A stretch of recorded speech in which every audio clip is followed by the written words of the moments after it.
ফরিদাতুন আলা কুল্লি মুসলিম।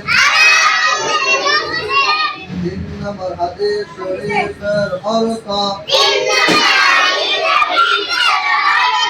দ্বীনি ইলম তলব করা প্রত্যেক মুসলমানের উপর ফরজ।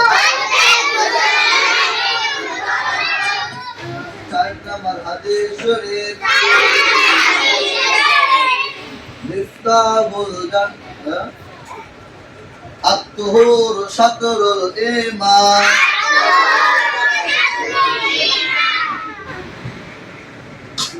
4 নম্বর হাদিস শরীফের অর্থ